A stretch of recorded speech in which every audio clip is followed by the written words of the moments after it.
வணக்கம் நட்புக்களே. நம் பசி அறிந்தே பசி ஆற்றுபவள் தாய், தன் பசி மறந்தே பசி போக்குபவன் தந்தை. ஆமாங்க நட்புக்களே, எப்படின்னு கேக்குறீங்களா? ஒரு குட்டி கதை. ஒரு அழகான கிராமம் இருந்துச்சான். அந்த கிராமத்துல ஒரு குழந்தை பிறக்க இருந்துச்சான்.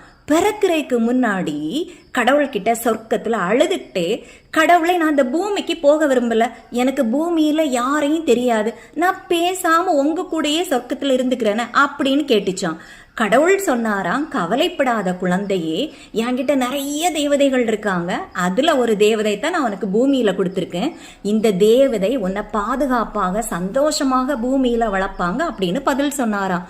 கொஞ்ச நேரத்துல அந்த குழந்தை மறுபடியும் அழுதுகிட்டே, கடவுளை நான் அந்த தேவதையை பார்த்ததே இல்லையே, அந்த தேவதையை நான் எப்படி அழைப்பது, எனக்கு அந்த தேவதையின் பெயரே தெரியாதே அப்படின்னு கேட்டுச்சான்.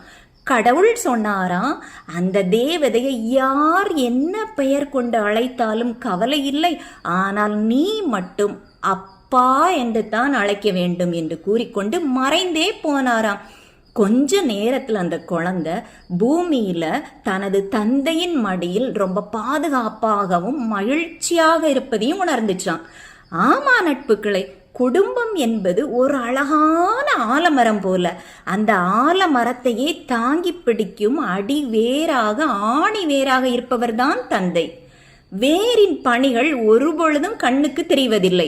அதை போலத்தான் தந்தையின் பாசமும் உழைப்பும் கண்களுக்கு தெரிவதில்லை. அந்த அழகான ஆலமரம் போல இருப்பவள் தான் தாய். வருடங்கள் உருண்டோட வயதான அந்த ஆலமரம் சாய்ந்து விடாமல் இருக்க விழுதுகள் உருவாகின்றன. இந்த விழுதுகள் தான் குழந்தைகள். விழுதுகள் போல் இருக்கும் குழந்தைகளாகிய நாம் அந்த வயதான ஆலமரம் போல இருக்கும் நம் தாயையும் தந்தையையும் முதுமையில் சாய்ந்து விடாமல் தாங்கி பிடிக்கும் தூண்களாக இருக்க வேண்டும். அவர்களை தாங்கி பிடிக்க வேண்டும், அவர்களுக்கு துணை நிற்க வேண்டும். வயதான நம் தாயையும் தந்தையையும் இழந்த பிறகு, பிரிந்த பிறகு வருந்தி எந்த பிரயோஜனமும் இல்லை. இந்த பதிவு உங்களுக்கெல்லாம் பிடிச்சிருந்ததுன்னா லைக் பண்ணுங்க.